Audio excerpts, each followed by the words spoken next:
All right, good afternoon, everyone. This is Joe Henches with Beyond the Chart. Technical analysis of the stock market today. Today is Thursday, April 10th, 2014, and the Dow was down 267 points. All right. So I was skeptical about the update yesterday. You could tell when I talked about the short-term trading index, the question mark I put in the title of the post. I was skeptical about that, the rally, and so there's kind of a whole theme that said, okay, do we really have a rally here one day? And we kind of talked about in the video about up, down moves. So we got the down move today, and it took back all of yesterday and more. So it is an outside down day. It was an engulfing day. And what I've done with these down arrows up here is I've marked these outside down days. So here's today, here's Friday. Now I had missed one when I talked about it Tuesday night and over here on the 13th, I believe. But we have had 1, 2, 3, 4, 5 of these. There was one that was closed back here in January, but it didn't close below the prior day lows, so I didn't quite call it the same thing. But it was an outside down close, okay? So we've had 5 of these since January 1, and that's kind of a pretty strong cluster. So there's some selling that's coming in. There's some downdraft type stuff that's coming in, and this could be signaling that, this thing is getting ready to turn and we're topping out. So that's just a thought.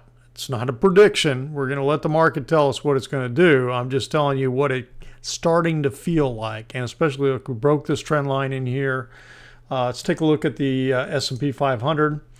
Definitely got a close down here below the 55-day, closing below the prior day lows. Actually, what is this low here? 1834. We've closed below the low of all the way back here into February. And so, actually, I didn't look at this, but it's probably the lowest close since right here. Since February 19th, so almost 2 months. NASDAQ closing down below the channel, okay, this upward channel. This is the first time this has happened, and this channel is been in place since it started November 2012, or November 2012, okay. I think there's a good chance that it's going to go down here at least to 233 moving average. This is just so negative. In terms of, it was twice as the sell-off percentage-wise was twice as strong as the Dow today. If the Dow would have been down the same percentage as NASDAQ, the Dow would have been down over 550 points. So very, very big down day on the NASDAQ today. New York Composite looking, I think, closer. It's actually the S&P 500 is weaker than the New York Composite. Not sure I understand that. Russell 2000, again, it's a mirror image of the NASDAQ, so there's not a whole lot more to say about that. Short-term trading index, we got a pretty bearish reading for a close today. And what I'm watching is this 10-day EMA, exponential moving average. And back on February 3rd, when we bottomed from the January sell-off, it was in here at, let's see, where is the EMA? 1.61, okay, above this green line at 1.5. We're not there yet. So that's what I'm watching for, some kind of extreme reading. Now, once we get into a bearish mode, we may get multiple readings like that. So we're just going to have to watch that.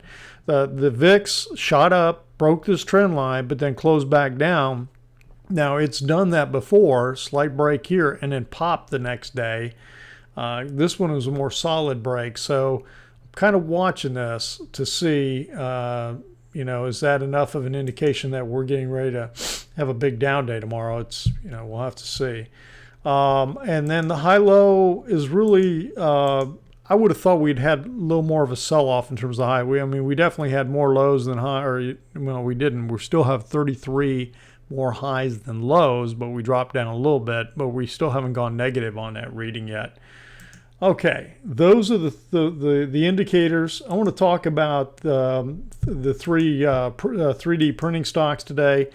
3D Systems, definitely, it really got hit today. It was down about 10%, and it was down 5.5 $5.90 a share today. And it's in a strong down move, and we've still got this channel. So if I were to targeting something, I'd be targeting the bottom end of this channel parallel to this line up here as at least a short-term possible bottom. That's what I'd be looking for if I was in and I was short. So you've got to watch that. I don't see, there would be no reason to jump in and go short at this point, in my opinion. Okay, Stratasys, we've had puts. We actually bought 2 in the money puts. We sold 1 at a profit, and now we've got another one that has a bigger profit I'm still holding. And what I'm looking for is for it to come down here around 90 to 92.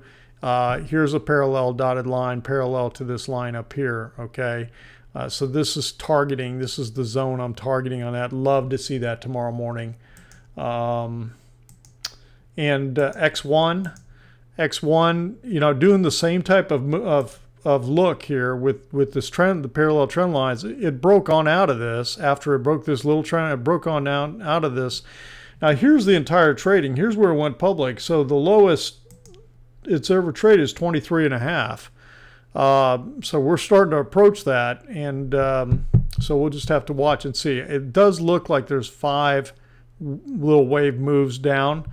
Okay, so when you start to see that, like 1, 2, 3, 4, sideways, 5, there's a good chance that motive wave is probably over and you're going to get a pullback. Okay, and now you've got a 1, 2, 3, 4, 5. So if you are short or have puts, you know, you need to be on high alert for it stalling out. So those are my thoughts. That's my thoughts on that. Facebook, we've got a big reversal day today. Okay, so we had the snapback for a couple of days in here from Friday actually, and now we got a big reversal day down, and it actually did close below this low, 59.18. It closed 59.16, and it's below the 10 EMA. So I'm looking to try to enter puts tomorrow morning sometime in the first hour. We'll have to see how it's trading.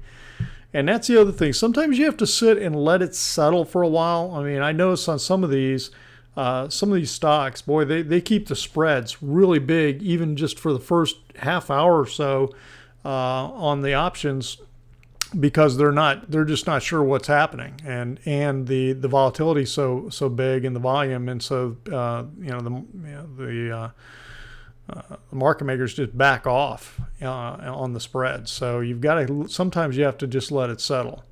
Okay, so that's it. So we're going to have the details of that on the Trade Ideas page, and to get access to the Trade Ideas page and the past Trade Ideas page, just subscribe, fill out the form. It's on the home page, and you'll be good to go, and you'll be able to download the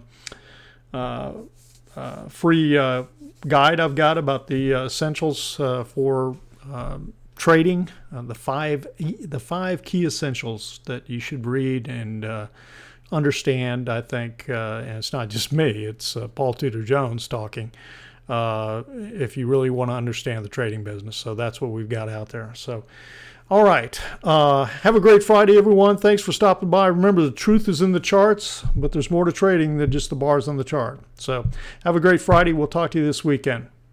Take care.